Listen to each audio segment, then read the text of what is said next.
नहमदुहु व नुसल्ली अला रसूलिहिल करीम अम्मा बाद फ़ाउज़ बिल्लाहि मिनश शैतानिर रजीम बिस्मिल्लाहिर रहमानिर रहीम अस्सलातु वस्सलामु अलैका या रसूलल्लाह व अला आलिका व अस्हाबिका या हबीबल्लाह।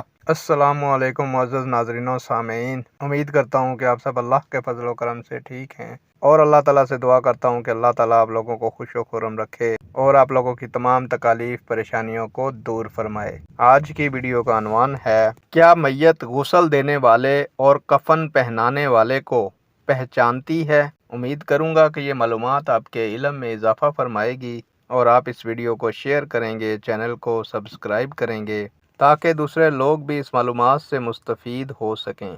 प्यारे दोस्तों, बढ़ते हैं वीडियो की जानिब। दोस्तों, हज़रत अबू सईद खज़री रहमतुल्लाह अलैह फरमाते हैं, बेशक मैयत अपने गुस्ल देने वालों, उठाने वालों, कफन पहनाने वालों और कब्र में डालने वालों को जानती है।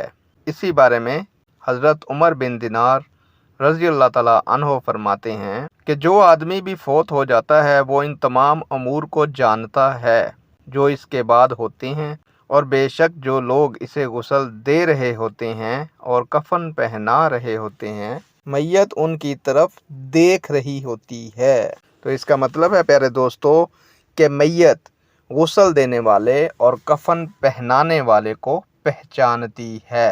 नेक दुआओं के साथ आपसे इजाज़त चाहूँगा। अल्लाह ताला आपका और मेरा हामी और नासिर हो। अल्लाह हाफिज़।